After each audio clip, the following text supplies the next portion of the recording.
오늘 이 말씀부터 먼저 조금 이렇게 이해를 하고, 그 다음 이 말씀 안에서 우리가 기도해야 될 게 뭐냐? 그럼 이 말씀이 우리에게 무엇을 말씀하시는가 하는 것을 우리가 깨닫고, 우리 자신을 위해서도 또 우리 성도들을 위해서 기도하는 그런 시간을 갖도록 하겠습니다.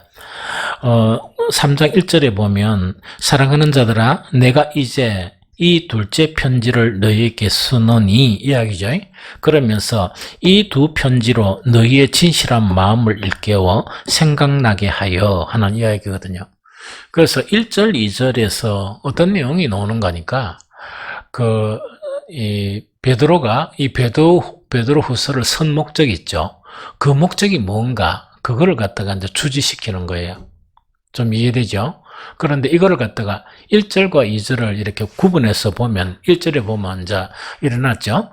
사랑하는 자들아, 내가 이제 이 둘째 편지를 너희에게 쓰는데, 이 두 편지로 너희의 진실한 마음을 일깨워 생각나게 하여 이야기다, 그죠? 그럼 뒤에 뭐 나오는데 그건 좀 놔둬놨고, 우선은 이 편지를 쓰는 목적이 뭐라고요? 너희의 뭐라고요? 진실한 마음을 일깨워 생각나게 하여 하는 그 이야기죠. 그러면은 이 베드로 후서를 쓴 또 이 두 편지라는 거는 뭐 둘째 편지인지 이 첫 번째 편지인지 두 번째 편지인지 뭐 그거는 잘 알 수가 없지만, 여기에 내용으로 봤으면 이 베드로서를 다 이야기한다, 그죠? 그럼 이 목적이 뭔가니까, 이 편지를 읽죠, 우리가. 이 성경을 읽을 거 아닙니까? 성경을 베드로 후서를 또 읽게 되면 진실한 마음을 일깨워 생각나게 한다는 이야기죠. 그럼 이거는 뭐를 이야기할까요? 진실한 마음을 일깨워 생각나게 하여 하니까 해석이 잘 안 되죠. 그래서 그러면 진실한 마음을 일깨워 가지고 이 생각나게 하는 이 내용 자체가 뭔가? 그래서 여기 핵심적인 내용 자체가 뭐냐? 진실한 마음을 일깨워 생각나게 한다는 의미가 어떤 의미인가? 이거 자체를 알아야 뒤에 있는 내용은 이제 내용 자체니까 대반히 알 수가 있어요. 그러면 여기서 진실한 마음을 일깨워 생각나게 한다는 이걸 갖다가 원어로 이렇게 딱 보게 되면 어떤 내용인가니까, 여기서 진실한이라는 이야기 있죠. 진실한 마음인데, 진실한 이 내용 자체는 뭐냐니까, 원어는 엘리 크리네스. 그럼 크리네스 요 아주 긴 단어인데, 이거는 크리노라는 그 원어에서 이렇게 나온, 이 근거가 돼서 나온 그런 이야기예요. 단어인데, 그럼 그 의미가 어떤 의미인가니까, 에일리 크리네스라는 것은 이걸 이야기해요. 여기서 진실한이라는 게 뭔가 하는 그걸 우리가 알아야 되거든요. 진실한이라는 것은 태양빛에 의해서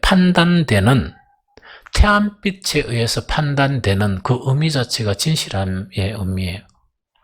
그 다음에 혹은 진품으로 검사받는, 진품으로 이렇게 딱 검사하는 거 있죠? 그 자체가 진실한이란 에일리 크레네스라는 의미가 바로 이런 의미다 하는 그 이야기죠.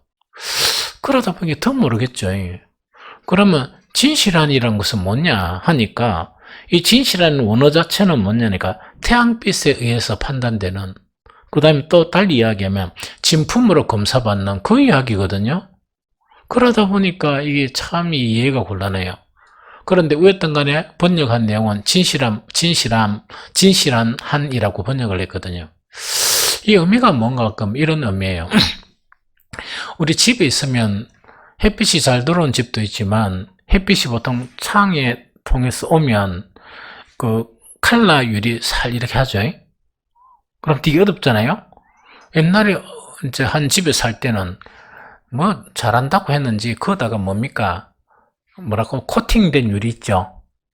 코팅된 유리예요. 그래서 내가 여기에서 유리할 때 전부 다 백유리, 햇빛 그대로 통과하는 유리, 사택도 전부 다 그 유리를 다 썼어요.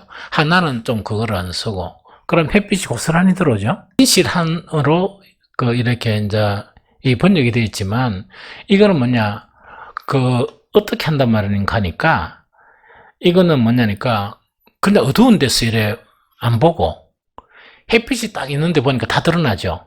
코털도 보이고 다 드러나잖아요. 자, 그런 거. 그 다음에 진품 명품 있죠.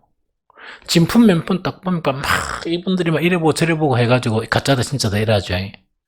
그런 것처럼 그 내용 자체, 태양빛에 의해서 탁 이제 이렇게 이제 가려진 모르는 것을 알게 된 거 있죠. 예? 그렇게 안 보이는 코털이 뭔가 보이게 하는 그것이 진실한 의미라. 충격적이죠. 그래서 참 이래 충격적이라. 그 진실한 이란 그런 의미고. 그 다음에 여기서 마음을 진실한 마음 하니까 착하고 진실한 마음 이래 생각하죠. 그게 아니라 그래서 햇빛에 의해서 딱 밝혀진 거고 진실하는 건 마음이란 것도 이게 마음은 이 디아노이아라는 것인데 그냥 마음은 아니에요. 다른 성경의 마음된 그 내용이 아니고 이때 마음이란 거는 우리가 마음이란 거 있죠?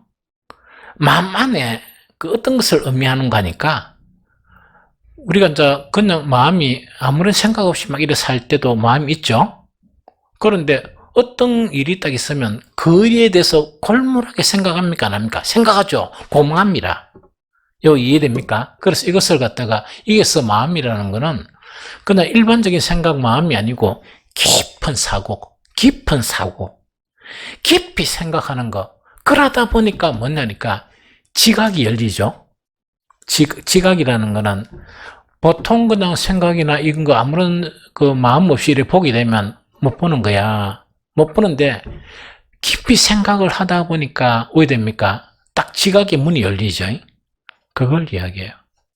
그러면은 진실함이라는 것은 뭐냐? 태양빛에 의해서 딴 데는 못 보는데 태양빛에서 딱 보이는 그거 상태를 이야기하고 이때 마음도 뭐냐? 깊은 사고에 대한 사고를 통한 그런 지각을 이야기하거든요. 그 다음에 여기서 이제 진실한 마음 알겠죠? 그렇게 진실한 마음 이것을 일깨운다는 이야기라. 일깨운다는 것은 뭐냐? 보통 때는 이게 없는 거예요, 속에. 보통 때는 막 이게 뭣도 모르고 지나가고 막 이런단 말이야. 이때 일깨운다는 거는 번역 일깨운데 이때 일깨우리라는 것은 뭐냐니까 사람이 자고 있는 거죠. 꾸벅꾸벅 졸고 있단 말이야. 졸고 있으면 중요한 말 할 때는 그냥 근성으로 그냥 이야기하고 막 들으는 말은 이랍니까? 안 그러면 일나봐라. 그걸 일나면 그래 와 이야기해봐라. 정신 차리라 하니까 이러고 이야기했잖아요. 그거를 이야기해. 그래서 이게 디에게이로라 그래가지고 이거는 완전히 깬 상태. 그 다음에 좀 희미한 의식 속에 있는 것을 완전히 흔들어가 정신 똑바로 차리고 내 말 들으라 하니까 이런 거 있죠. 거기요. 그러다 보니까 이게 번역이 너무 힘들죠. 그래서 억지로 이제 번역을 해보면 뭐냐니까 이 서신의 목적이 뭔가니까 자, 설교를 들을 때 아무런 개념이 없이 그냥 가만히 들어보면 무슨 말인지 모르죠. 그러다 보면 설교를 내 혼자 했는데 내주 이야기 들어보면 이상한 일이 일어나. 어떤 사람은 내가 불필요하게 농담한 거 있죠. 그걸 기억해요. 나는 그 농담했다는 것도 몰라. 근데 막 좋아가지고 농담했고 뭐 재밌었고 이런 거 있다 그죠? 그런 그 의도가 없었단 말이야. 왜냐니까 의식이 완전히 이렇게 그 햇빛에 이렇게 설교를 들으면서 햇빛이 딱 해가지고 모든 것이 어떤 이렇게 보여지는 또 깊은 사고로 듣고 이런 게 아니고 그냥 들으니까 중요한 이야기를 목사가 막 설명하죠. 그러면 또 그데가 흐리멍텅한 의식이 있죠. 그래 들으니까 그게 그 생각나겠습니까? 안 나겠습니까? 그렇게 된다. 그러니까 그거는 뭐 수백 번 그 설교를 듣든 몇십 년 듣든 아무 관계 없어요. 왜냐니까 중요한 거는 다 뭡니까? 흐릿한 상태에서 다 지나가 버리는. 그래서 나중에 설교 생각나는 게 뭐냐? 농담한 거. 그 다음에 뭐 그런 거 있죠. 그런 거만 이런 것만 잔뜩 생각이 나는 거예요. 그런데 목사가 하고자 하는 거는 그런 거는 아니지. 무슨 말이겠죠? 그러면 이거는 이제 뭐냐니까 진리를 판단할 수 있는 그렇죠. 이제 이 편지를 쓰는 것은 진리가 목적이죠. 진리를 판단할 수 있는 깊은 사고 있죠. 깊은 사고를 일깨우는 거. 일깨워 가지고 정말 이렇게 뭘 대비한다? 베드로 후서의 목적은 뭐라고? 거짓 선생들의 속임에서 대비하죠. 그런데 이제 이래 돼버리면 낭패겠지. 목사가 막 이렇게 애쓰고 이래 해가지고 이래 쓰게 해주고 이래 쓰게 해주고 오늘 이것처럼 거죠. 단어 3개 가지고 막 이래 설명하고 저래 설명 이렇게 하죠. 그러면 이래 설명하는데 이게 좀 깨어가 정신을 차리고 이래 들어야 되겠죠. 그래야 뭐냐니까 아까 얘기한 것처럼 햇빛이 딱 비치면은 안 보이던 뭡니까 코스염이 보이듯이 그런 진품 명품으로 이제 판단되는 그런 지각을 가지게 되죠. 그러면 그것을 가지고 듣게 되면 왜 되겠습니까? 엄청 효과가 있겠죠. 이해됩니까? 그런데 이제 거짓 선생들은 뭐냐니까 재미있게 그다음에 이게 뭐냐니까 이제 혼잡한다는 것은 여러 가지 의미가 혼란스럽게 만든다는 것도 있어. 이거는 뭔가니까 이 무슨 말인지 잘 모르겠다는 그런 것도 있지만 또 혼잡한다는 것은 이 퀄리티를 낮춰버리는 거야. 하나님의 말씀의 질을 팍 낮춰가 세상의 이야기처럼 이런 거 있죠. 해주다 보니까 그거는 깊은 지각이나 이런 것 없이도 그렇죠. 그런 것 없이도 깊은 사고가 아닌 그다음에 햇빛이 투영되는 그런 아주 주의력이나 이런 것 없이도 그거는 들을 수가 있죠. 오래 기억할 수가 있죠. 그럼 이렇게 돼버리면 난쪽 왜 되는 거니까 내가 신앙생활 하는데 하나님의 말씀대로 신앙생활 하는 게 아니고 뭘 신앙생활해? 쉽고 아주 그런 거 있죠. 그것 자체가 내 속에서 이렇게 사여져 버리는 거예요. 그러면 이 사람은 진리의 신앙을 하겠습니까? 이상한 신앙을 하겠습니까? 이상한 신앙을 하죠. 그래서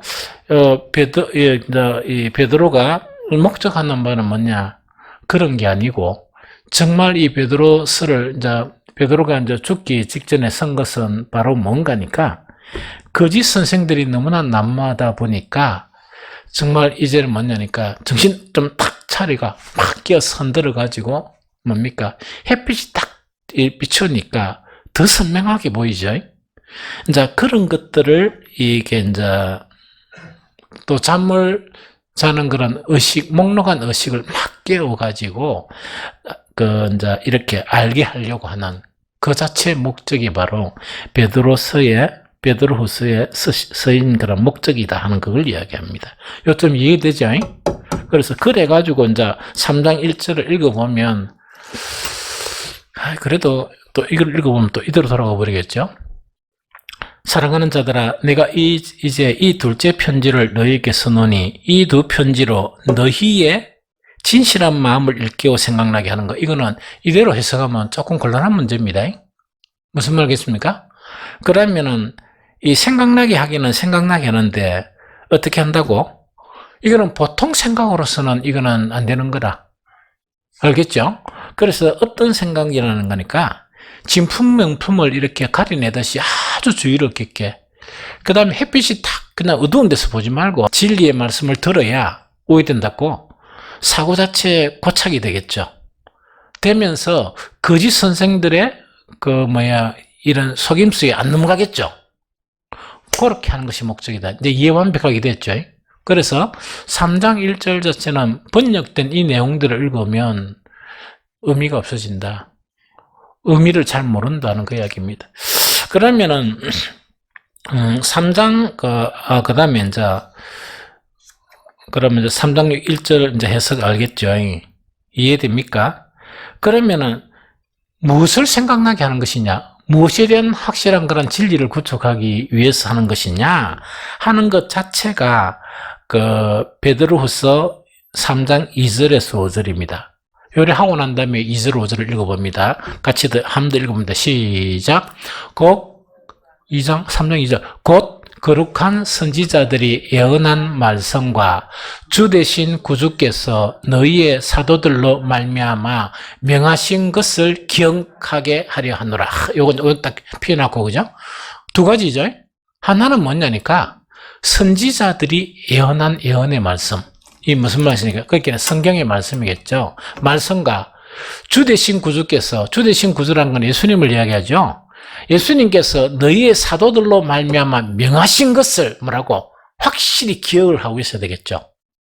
자, 그러면 선지자들의 예언의 말씀하고 그 다음에 그 사도들을 통해서 주님께서 명하신 명령들 있죠. 그것이 아까 아주 이제 그 햇빛에 보이는 것처럼 내 마음에 투명하게 뚜렷하게 기억을 하고 있는 거예요. 이걸 만약에 기억하고 있다면 거짓 선생들이 와서 아무리 이야기하면 딱 말하자마자 뭐가 느껴져? 거짓이라 느껴지죠. 딱 하자마자 이 또 쓸데없는 이야기구나. 대만이 들어온다, 그죠? 무슨 말 알겠습니까? 그렇게 하는 것 목적이 바로 그런 부분이다 하는 그 이야기입니다. 요 이해됩니까? 그럼 요 2절은 이해됐죠? 2절은 알겠죠? 무슨 말인지. 그럼 이제 3절에 딱 보니까 먼저 이것을 알지니 말세에 뭐하는 자들이 와서 조롱하는 자들. 이거는 누구를 이야기합니까? 이거는 거짓 선생들을 이야기해요. 사탄의 일꾼들을 이야기해.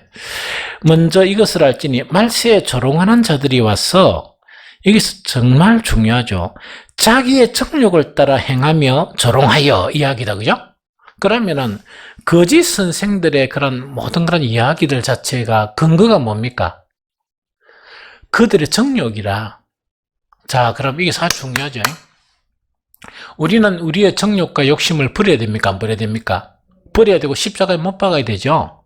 그런데 이것을 버리지 못하고 십자가에 못 박지 못하면 어떤 경우가 생기는 거니까 거짓 선생들의 말 속에는 자기의 정욕을 일깨우는, 우리는 우리의 그런 영혼을 소성하게 하는 그 말씀이죠. 그런데 영혼에 소성된 상태가 안 되고 내 내면 속에 그 정욕을 추구하게 되면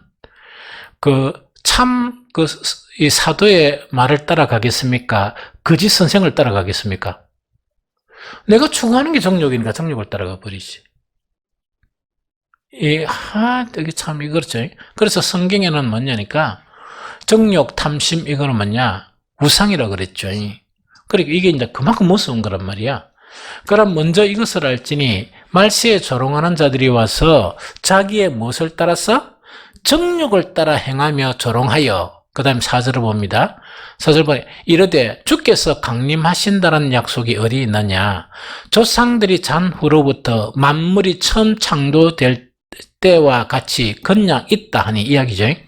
그럼 여기서 거짓 선생들이 우리 그리스도인들에게 또렷하게 안 하고 어둠침침하게 해가지고 못 보게 만드는 게 뭐라고요? 생각을 못하게 만드는 게 뭐라고? 예수님의 재림이야. 거기 이르되 주께서 강림하신다는 약속이거든요.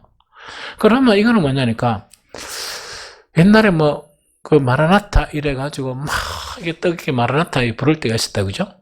그런데 항상 유행은 막 지나가잖아. 지나간단 말이야. 그러다가 어쨌든 되면 또 마라나타가 이렇게 한단 말이야. 또 지나가고 이제 이게 반복이 되는데, 그러면 안 된다는 거거든. 우리 신앙생활 할 때 가장 늘 내가 탁 이렇게 인식이 되고, 그 다음에 각인이 되고, 아까 이야기했던 깊은 사고 속에 이 지각으로 남아 있어야 되는 게 뭐라고? 예수님은 반드시 다시 오신다 하는 그 이야기거든. 이해됩니까? 그럼 아까 조롱하는 자들은 뭐냐니까, 예수님이 다시 오신다 이러면 우리 속에 있는 정욕대로 살겠습니까? 이 정욕을 완전히 바깥 쫓아내겠습니까? 쫓아내겠지? 그런데 이 양반들은 자기의 정욕대로 사니까 예수님 다시 오신다는 인식이 되면 자기들이 갖고 싶어하는 정욕을 버려야 되잖아.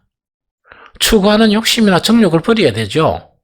그러면은 그 예수님이 오신다는 것을 희망하게 만들어야지, 자기 영혼 속에. 맞죠? 그 다음에 자기의 또 이렇게, 또 지원차하면 또 안 되니까, 여러 사람이 또 그런 신앙관을 가져야 되니까, 마라나타의 신앙을 빼버리는 거야. 예수님이 다시 오신다 하는 재림에 대한 신앙을 뺏어서 버린 거야. 그러면은 예수님이 재림하신다는 신앙의 바탕 위에 이 신앙생활을 하는 사람하고 예수님이 다시 오신다는 그 자체가 아까 이야기했죠. 어둠 침수한테 보니까 하나도 안 보인단 말이야. 그처럼 내 안에 어떤 뭡니까? 지각이란 게 없어지는 거야. 지식과 감각이 없어지는데 그게 뭐라고? 예수님이 다시 오신다는 것 자체가 내 신앙에서 없어져 버린 거야. 그러면 그 사람의 신앙은 어떤 신앙이 되겠습니까? 세속적인 신앙이 되고 탐심의 신앙이 되고 정욕적인 신앙이 되고 이렇게 했죠. 그래서 망한다는 이야기를. 그래서 뭔가 이렇게 사탄의 이런 일꾼들하고 같이 가가 낸죽어는 가야 되는 게 어디라고? 그들의 지옥에 같이 갈 수밖에 없는 그런 신앙이 된다는 그런 내용입니다. 좀 무섭죠? 그러니까 아까 3장 1절 막 사랑하는 자들아 내가 이제 이 둘째 편지를 너희에게 쓰노니 너희의 진실한 마음을 일깨워 생각나게 하여. 이게 돼야 되는 거야. 이게 돼야 뭐가 된다고? 마라나타. 예수님이 다시 오신다는 그 자체가 신앙할 때부터 한 번도 변질됨이 없이 주님이 부르시는 그때까지 예수님이 다시 오신다는 것을 딱 붙들게 되는 거예요. 그러면은 욕심이 뭘 필요하겠어? 욕심이 뭐고 다 사라져요. 그래서 요즘 다니다 보면 나는 혼자서 뭡니까? 나는 목표가 일주일, 안 그러면 하루하루 이랬는데 그런 이야기를 밖에서 가끔씩 많이 들어요. 그러니까 큰 동지를 발견한 듯이 아니 그런 거를 탁 입에서 내가 이야기하도 않는데 그런 걸 이야기를 하는 거야. 뭐가 필요하냐 이러면서 나는 한 일주일을 봅니다. 이러니까 어떤 분은 일주일도 잘 모르겠고 나는 눈 뜨면 하루입니다. 하루하루를 최선을 살아간다는 얘기예요. 일주일을 최선을 살아간다는 그런 이야기거든. 그게 이제 마라나타 신앙의 가장 중요한 부분이거든요. 그런데 요즘은 그런 사람들이 없고 몇천 년을 살려고 몸부림친단 말이야. 왜냐면 천국이 좀 안 좋으니까 가기 싫어가지고. 지옥도 가기 싫지만은 어디도 가기 싫다? 천국도 가기 싫은 거야. 왜? 이 세상이 그들에게 천국이란 말이야. 그러니까 사이코들이죠. 이 완전 이상한 신앙이다. 그런 신앙이 교회에 있는데 그게 뭐라고? 거짓 선생들이 뿌린 누룩입니다. 거짓 선생들이 뿌린 누룩이 혼용돼 가지고 이 세상에 사는 그것 자체에 올인을 하는 거예요. 그러다 보니까 먼저 그의 나라와 그 일을 구하죠. 그의 나라와 그 일을 구하는 신앙이 아니란 말이야. 그럼 기독교 신앙입니까? 사이비입니까? 그래 돼버리는 거예요. 조심해야 됩니다. 엄청 많습니다. 그런 사람들이. 그래서 이 거짓 선생에 넘어간 목사, 장로, 안수집사, 건사, 수들이 뻑뻑합니다. 막 판판이 넘어가는 거야. 이해가 되죠? 그래서 이걸 팍 일깨워주는 거예요. 왜냐하면 베드로서는 거짓 선생에 대한 것이고 베드로전서는 뭐라고? 고난에 대한 거야. 이해되죠? 그래서 이제 이렇게 이야기한다. 그래서 이제 그래서 뭐라 하는 거니까 주님 오시기는 뭘 와? 옛날부터 지금까지 뭐라고요? 해 지고 해 뜨고 이걸 계속했는데 뭘 주님 오신단 말이냐? 이런 형태로 이제 이끌어 나가는 거예요. 그러면서 이제 5절을 봅니다. 5절 딱 보니까 이는 하늘이 옛적부터 있는 것과 땅이 물에서 나와 물로 성립된 것도 하나님의 말씀으로 된 것을 그들이 뭐라고? 일부러 잊으려 함이로다. 이거는 뭐냐니까 옛날 물로서 심판한 된 노아의 홍수 심판이 있죠. 성경에 있는데도 그런 거를 강조를 안 하는 거야. 그런 거를 갖다 이야기도 안 하고 그냥 막 이 세상은 계속 이래 있고 하는 그런 거 있죠. 세속적인 그런 부분만 막 이렇게 강조하다 보니까 사람들이 한 사람 한 사람 그렇게 이제 들어가 버리고 나중에는 마라나타 신앙이 있죠. 우리 신앙의 핵심이 뭐냐니까 이 부활 신앙이고 예수님의 다시 오심에 대한 신앙이 우리에게는 각인이 돼야 되거든요. 지식적으로 완전히 우리 속에 있어야 되는 정말 이렇게 그것이 내 의식 속에서 없어버린다 그러면 그거는 신앙을 잃어버린 거지. 진리를 잃어버린 거지. 무슨 말인지 좀 알겠죠? 그래서 이렇게 한다 하는 그 이야기죠. 이해됩니까? 그렇다는 그 이야기죠. 그래서 어쨌든 간에 이제 거짓 선생들은 이 노아 홍수의 물심판을 고의로 이제 잊게 하고 만물이 처음에 그대로 하면서 예수님의 재림에 대한 것을 뭐라고요? 잊게 하려고 자기들은 의도적으로 이렇게 막 성경에 다른 것들만 집중적으로 가르치는데 이런 부분들은 안 가르치는 거예요. 이 좀 이해가 되죠? 그 이야기입니다. 그죠? 그래서 그렇지만은 베드로는 뭐라고 이야기합니까? 그날은 반드시 온다. 그날이란 건 뭡니까? 예수님의 재림은 반드시 오고 물로 심판이 아니고 불로 심판하실 그날은 반드시 온다 하는 것이 베드로서 3장 6절 7절 같이 읽어봅니다. 자, 시작. 이로 말미암아 그때의 세상은 물이 넘침으로 멸망하였으되 이제 하늘과 땅은 그 동일한 말씀으로 불사르기 위하여 보호하신 바 되어 경건하지 아니한 사람들의 심판과 멸망의 날까지 보존하여 두신 것이니라. 이거는 뭔가 있겠네. 지금 불심판이 안 일어나는 그거는 뭐냐니까 마지막 심판 때 심판하시려고 딱 이렇게 딱 이 보존하고 있는 것이 바로 그 심판이다 하는 그것을 이야기하고 있는 거예요. 그래서 그 오늘 말씀의 요지는 뭔가니까 우리가 기독교 진리의 핵심 내용이 있죠. 핵심 내용 자체가 뭐냐니까 항상 내 의식 속에 완전히 각인이 되어 있어야 되고 그것 자체는 아주 뚜렷하게 늘 보이는 상태에 있어야 되는데 그게 뭡니까? 희미한 상태로 있다 보니까 이런 뭐 거짓 선생들의 이렇게 뭡니까? 막 이런 미혹이나 저런 유혹이나 달콤한 이런 말씀이나 우리 길을 즐겁게 해주는 거 있죠. 그 현혹되다 보니까 뭘 잃어버린다?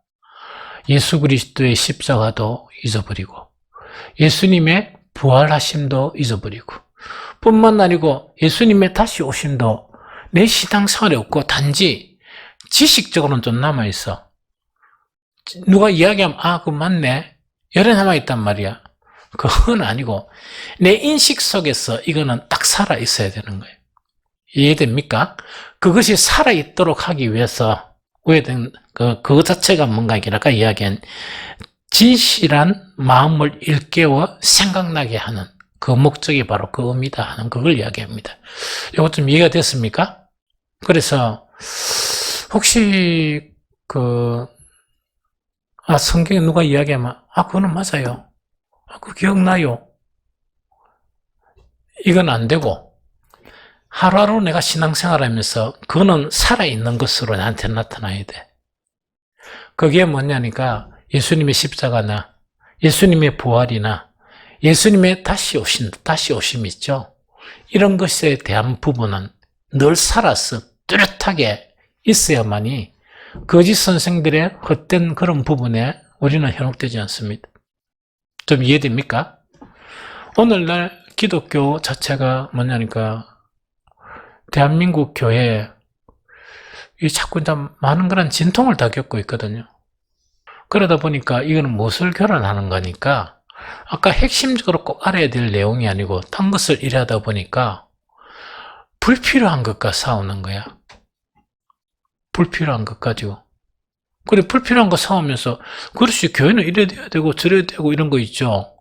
근데 내년은 가만히 싸우는 거 보면 하나도 필요 없는 거야. 끝과 이제 서로 대립이 되고 막 이래 싸우거든요.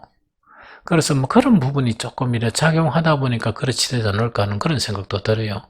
어떤 뭐 자세한 이야기는 할 수 없지만, 자, 그런 부분이 막 일어난단 말이지. 그래서 우리 신앙 자체가 뭔가니까, 기본적으로 분명하게 우리가 인식하고 있어야 될 그 인식이 만약 우리에게 없다 하면 참 이렇게 거짓 선생들에게 넘어가는 거는 너무 많이 넘어간다는 그런 생각이 들어. 그래서 지금 교회에서 가장 위기가 세속적인 거 있죠.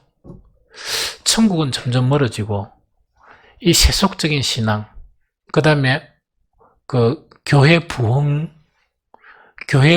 뭐냐? 목회 성공적인 교회 부흥이 있죠. 그런 관념, 성경에 하나도 없거든. 그런 것 가지고 막 전도도 하고, 그런 것 가지고 막 교회 가나를 생각하는 거야. 그거는 사탄의 이야기거든. 근데 그걸 공공연하게 막 이렇게 이야기하는 거야. 교회 부흥 이래 돼야 되고 한데, 그거 보면 뭐, 이 직분자들이 그런 이야기 한단 말이야? 한데도 보면, 위험스럽다. 그렇게 부흥되면 망해보는데, 그러니까 교회관도 하나도 없고 복음에는 핵심도 없고 이러다 보니까 이상한 이야기 들으면 그것 가지고 막 이렇게 잘난 척하고 이야기한단 말이에요. 그러니까 얼마나 위험한 신앙이야. 이 좀 무슨 말 알겠죠? 그래서 우리가 복음의 핵심적인 내용 자체는 완전히 우리 속에 각인되어서 우리를 이끌어가는, 우리의 중심을 잡아주는 그런 요소들은 우리에게 늘 있어야 된다. 확실히 그것 자체가 오늘 말씀의 그런 요지입니다.